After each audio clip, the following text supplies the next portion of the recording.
Man, it's that time of year again, folks. The NBA playoffs.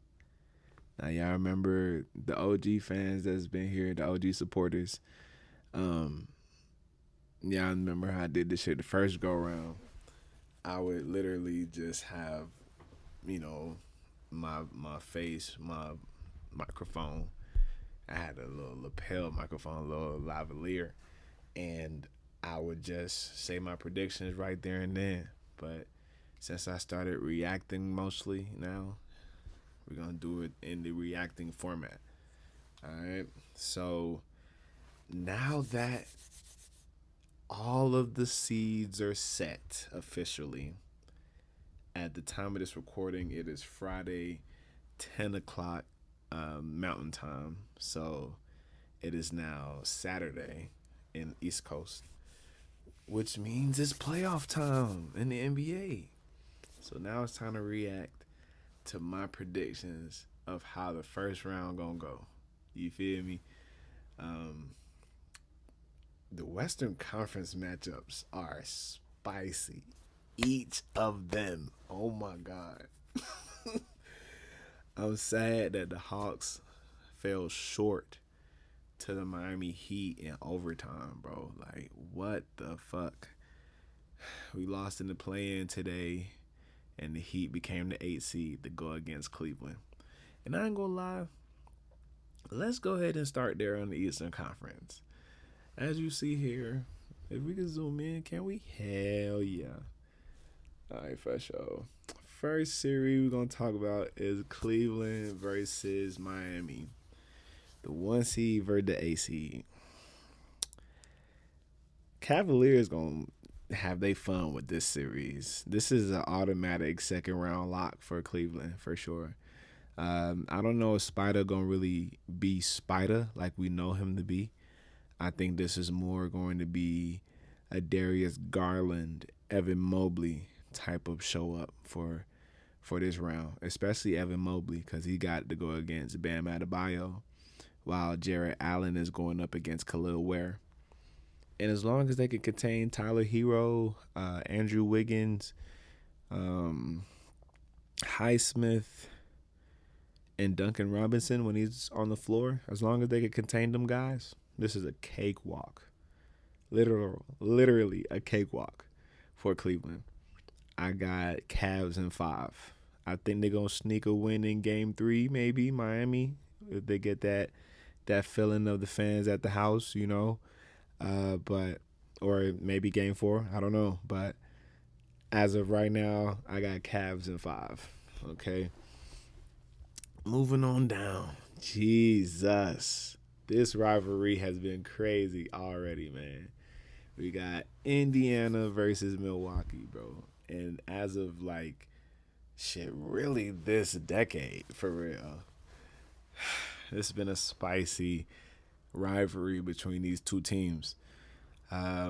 Indiana went all the way to the East Finals.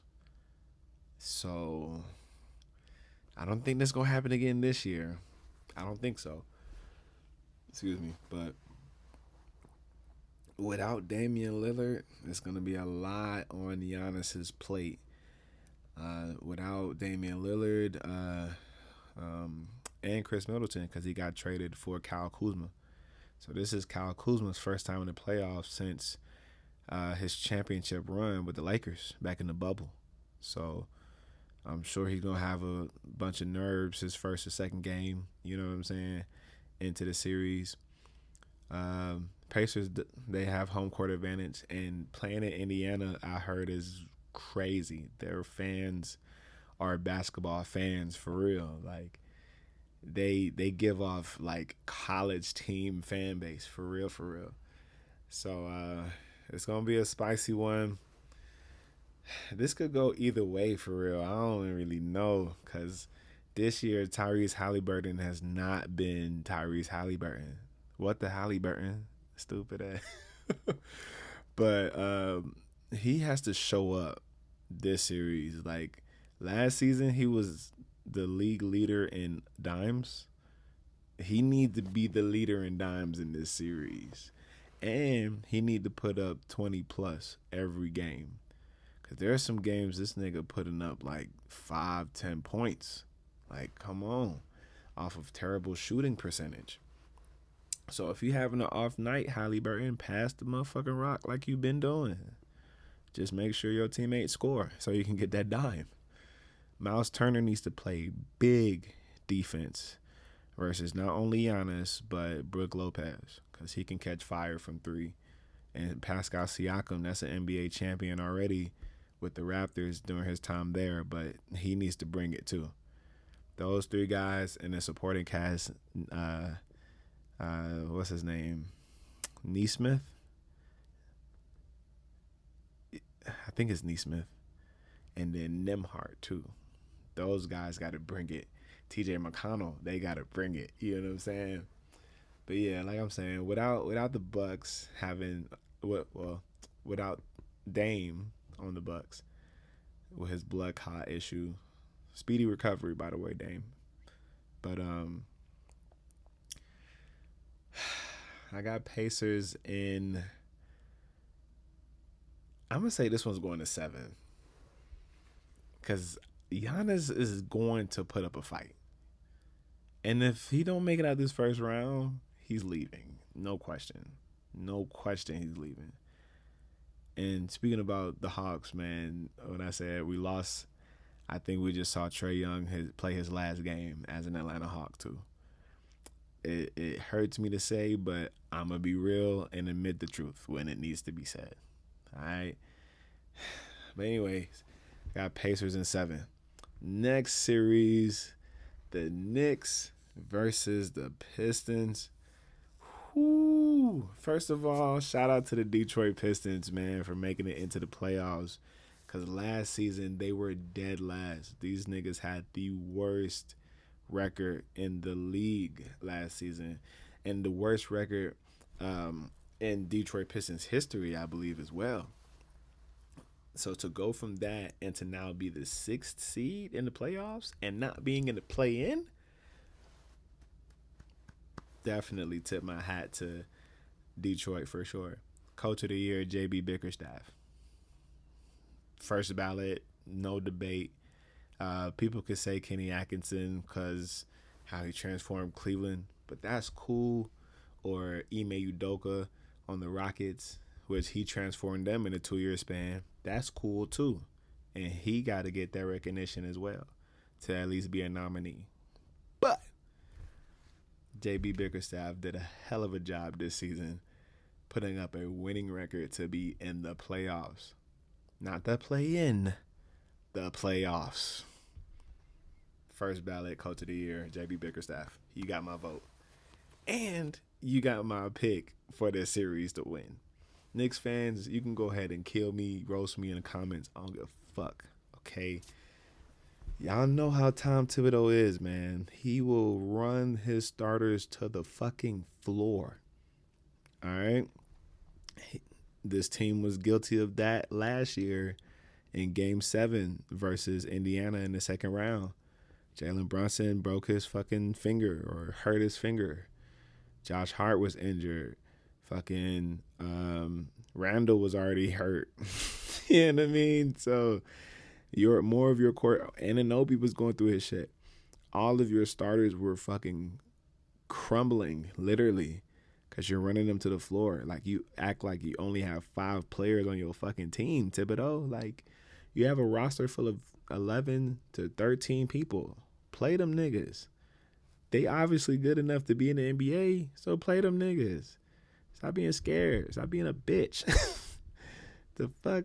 I get you a defensive-minded coach, and I appreciate you preaching defense, but use your motherfucking roster, nigga. The fuck? Anyways, and in the regular season, the Pistons won more of the games during this regular season match between the Knicks and the Pistons.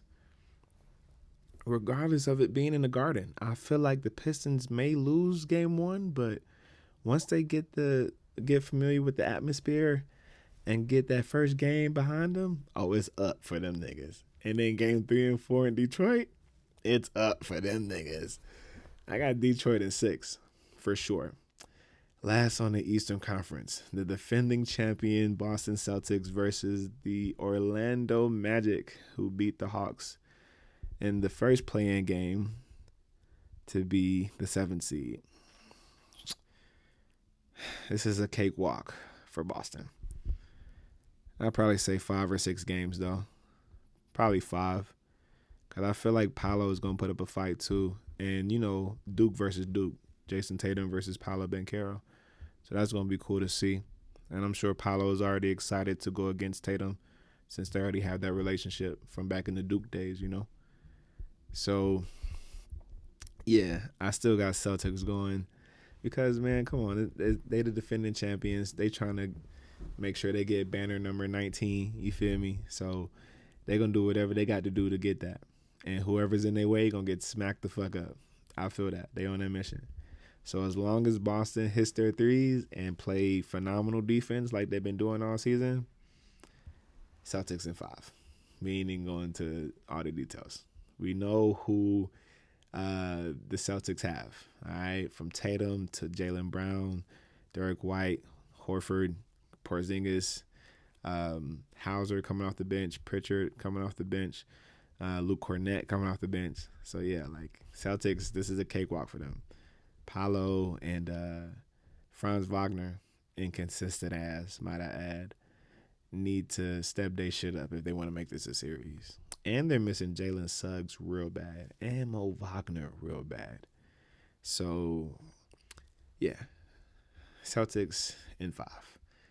Moving on, even though it says 8 seed right here because I'm filming this in the middle of the last play-in game here, the Mavericks and the Grizzlies. Grizzlies are stepping on the Mavericks right now. Even though Anthony Davis put up 40 and John Morant only had 18 points. Jaren Jackson Jr. has been cashing out. He had 5 or 6 threes. Desmond Bane hit a couple threes himself. So Grizzlies are now the 8th seed, and they're going against the Oklahoma City Thunder, who have the best record in the league and arguably the MVP of the league. Okay, let's just call it what it is. This is going to be a fun. These 4 matchups in the Western Conference are about to be fucking fun to watch, spicy to be inside of the beef that some of these games or series, might I say, may have or may start up. Some of these are rivalries. Some of these may be new rivalries that may come to life. You know what I'm saying? And I think this is one of the new rivalries, OKC and Memphis. You got 2 electrifying point guards, Shai Gilgeous-Alexander, John Morant. You got sharpshooters, you know what I'm saying, on both squads, might I say.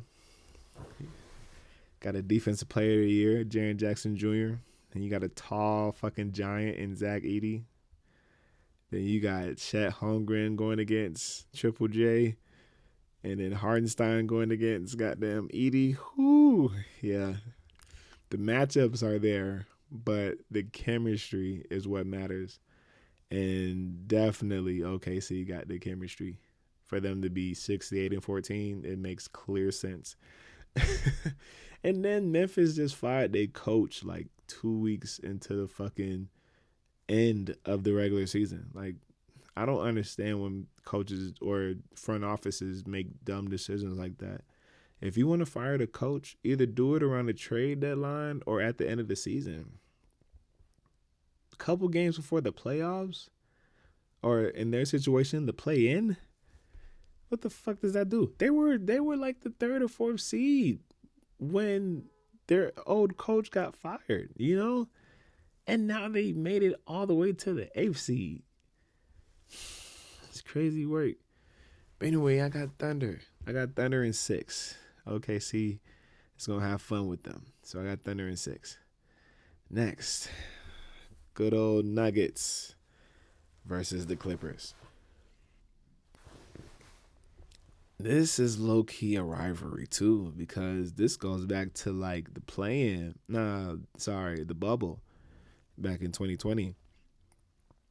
If y'all remember that playoff series, the Clippers was up 3-1 versus the Nuggets, and Jamal Murray just became that guy to upset these lonely ass Clippers.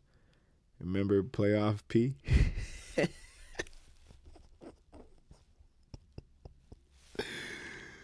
Oh man, that's silly. Anyways, um, we have a healthy Kawhi Leonard in this series. The question is, how long is he going to be healthy? Because my boy is injury prone. That knee has not been the same since he left San Antonio. And for some reason, the man don't want to wear no knee protection because he's fucking Iron Man.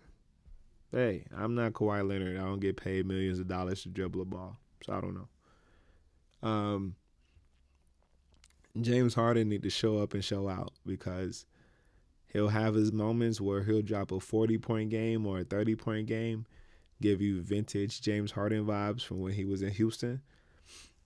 But there are more moments where he'll have more turnovers than he had points or assists, or he'll just have an off shooting night. So if the Clippers are going to win this series versus the Nuggets, who have home court advantage, might I add, and a 3-time MVP in Jokic, might I add as well, that Zubac cannot contain. Let's just keep that a buck. Yeah, it's going to be a tall tale for these Clippers to win. And honestly, the supporting cast is what really matters the most. Who's going to be the supporting cast that show up for these boys? You know what I'm saying? On both teams. Like Chris Dunn for the Clippers. He plays phenomenal defense according to the head coach Ty Lue. So that defense needs to be there times 10. You know what I'm saying? Norman Powell, he needs to be back consistent again on that team. I know he dealt with an injury in the middle of the season, but he need to wake up this series if the Clippers trying to make some noise. And then the big three of Zubac, goddamn James Harden, and Kawhi just need to show up and do them every game. Bogey, he need to get goddamn cash the fuck out. We miss you, Bogey. But he need to come off that bench with some fucking fire. You feel me? If he gonna make this a series for his new team. Make Steve Ballmer proud and shit. Then they're gonna be in the first playoff series in the Intuit Dome. So that's gonna be fun for not only the Clipper fans, just for LA as a whole, you know? That's cool as hell. But anyways, on the Nuggets side, Peyton Watson gotta show up. Christian Brown has to continue to be Christian Brown. Jamal Murray has to show up for Jokic. Michael Porter Jr. has to show up. Aaron Gordon just needs to keep being Aaron Gordon. You know what I'm saying? At this point, Aaron Gordon has been more of a number 2 this season than Jamal Murray has been this season. You know? So hopefully Jamal Murray could wake up and be the baller that he is. Zeke Naji, you getting paid big money on this team. Your ass need to be averaging 15 and 5 off the bench. Like, it's no game. You over here getting paid more money than a lot of these people on that roster, and you only averaging 4 points, my nigga. 3 points, my nigga. Like, come on. Come the fuck on. If you gonna play, put up some fucking numbers, bro. Anyways, we don't need to talk about Joker, do we? I got Nuggets in 6. Actually, 7. This is going 7. I got a feeling. Another one that's gonna go 7. Maybe I don't. Well, let me hold my horses. I don't know about 7. 6 for sure. 5 or 6 for no, not 5. 6. I feel 6. 6 is a solid number. Solid number. Los Angeles Lakers versus the Timberwolves. Fuck all that. Luka Doncic versus Ant-Man, round 2. Because if y'all remember, the Mavs and the Timberwolves played in the Western Conference Finals. And the Timberwolves were just gassed, you know. They went 7 games to beat Denver, who were the champs at the time. Or everybody was favoring them to be the champs again too, you know. Um, and yeah, them boys blew a 20-point lead in Denver. Crazy. But without Karl Anthony Towns now, and you got Julius Randle, yeah, that's gonna be a tall tale for them Timberwolves to pull this one. As many comparisons as Ant-Man has been getting of Air greatness, Air Jordan, Michael Jordan, this nigga needs to be Jordan-esque every single game. This man needs to average 30 plus every single game for the Timberwolves to even make it a game, a series, all of that. Because Luka, he has been a man on a mission since this whole controversial trade. No cap. This man is on a mission. And I feel it. I feel it with every bone in my body. And then he gets to play with LeBron too. Like, does LeBron get ring number 5 to match Kobe in a Laker jersey? Crazy. Only one way to find out. Oh, man. So, I'm going with the Lakers again. Well, I'm going with Luka again, not the Lakers again. Like I said, Luka's a man on a mission. He's just trying to go straight to the Western Conference Finals to meet with OKC because we all know what's going on with them, you know. But yeah, man, this shit about to be electric. This shit is about to be crazy. Austin Reeves needs to show up. Jared Vanderbilt needs to play defense with his fucking life on it. You know what I'm saying? I saw something on Facebook today. I don't know if it's true or not, but some source says that JJ Redick has Bronny James being the defensive assignment on Ant-Man. I ain't finna sit here and clown the nigga, but come on, man. Come on, man. Come on. Oh, man. But anyways, the Lakers got to show up. Dorian Finney-Smith got to show up. He's a 3-and-D player, so he got to play the defense and be lights out from 3. Jackson Hayes needs to be mature. He needs to be mature versus Rudy Gobert. Even though a lot of people really don't like the nigga, this is still a 4-time defensive player of the year and a double-double machine. When it comes to playoffs, that's going to be given. So Jackson Hayes needs to elevate his game and mature if the Lakers plan on going far. Okay? So, yeah. Oh, yeah. I forgot about Rui. Rui needs to average 15 a game. Austin Reeves needs to be averaging about 15 as well. And he need to get them dimes up, too, for real. Bron can average 20. Luka can average 30. Okay? As long as motherfuckers are consistent on the Lakers, this is their series. But on the Timberwolves, if Julius Randle want to be consistent, a new world is forming. But nah, Jaden McDaniels has to be on it. Nickeil Alexander-Walker has to be on it. Mike Conley got to be on it. Dante DiVincenzo, Nas Reed, like, those motherfuckers got to play with a chip on their shoulder, you know? And I believe that they will, but this is the Lakers series. I got them in 6. I would say 5, but 6. That's solid. And then there was one last series.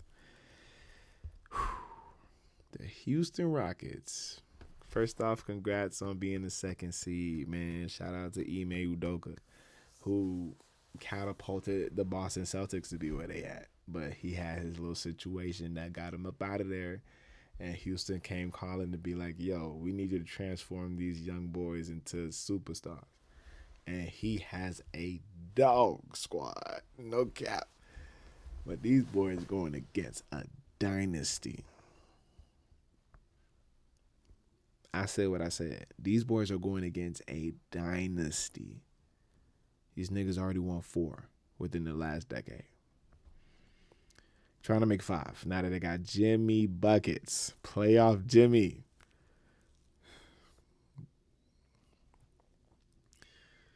In them last couple of games, this man has been a man on a mission too. You know what I'm saying? Because Jimmy trying to get his first. Playing with legendary players. You know, with a great coaching squad. I'm happy for Houston,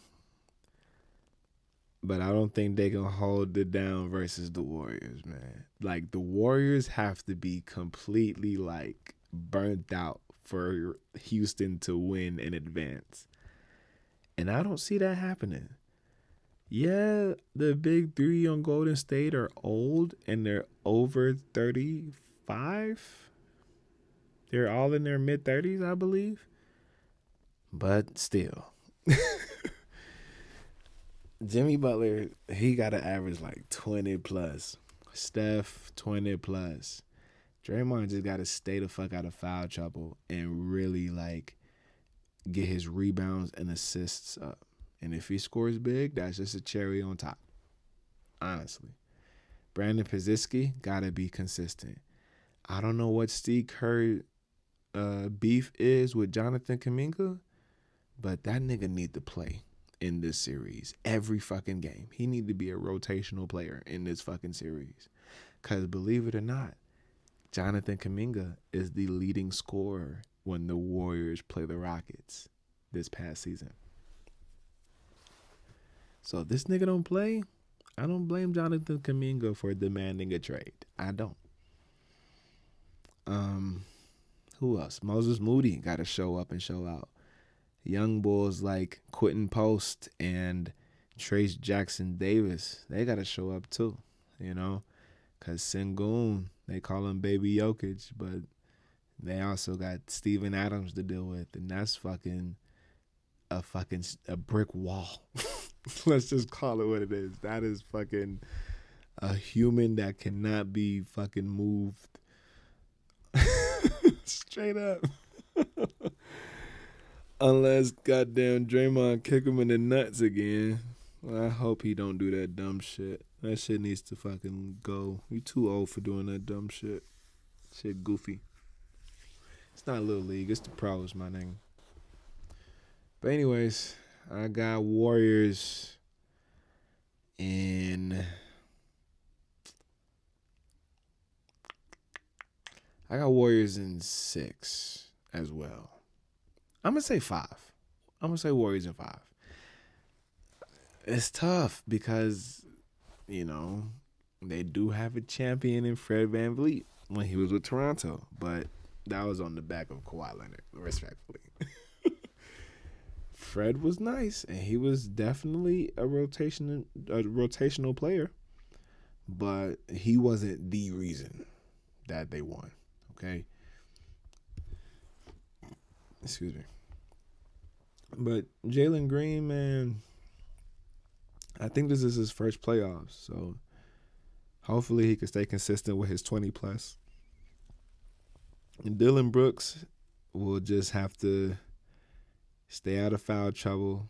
Stop being a fucking, what you call that person? I forget the term. I can't think of the term right now. But he just needs to be chill. Just cool it, bro. Just chill out and play basketball. Shut up and just hoop. You know what I'm saying? You trying to fight people, instigate shit. Like, and I get it. You're going against a big instigator in Draymond. I get it. But you plan on winning this series, you need to be playing mental games, not physical games. That's what playoffs are all about. You seeing these niggas up to 7 times. The quicker you can understand the mental game, the quicker you can get up out of there and play the next one. You know? So yeah, Amin Thompson, bro. Like this man can ball. That is a superstar in the making, bro. Him and his brother, they are superstars in the making, man. Damn, I ain't even talk much about Detroit, but it's all good though. I gave them all the love from JB Bickerstaff, but shit, Cade Cunningham, most improved of the year, most improved player of the year, no question. Jalen Duren has been a great like 1-2 punch pick and roll partner. THJ has been going crazy. Malik Beasley has been going crazy for the Detroit. Fucking who else? Isaiah Stewart just need to calm his bitch ass down. He do too much a lot, bro. He need to chill.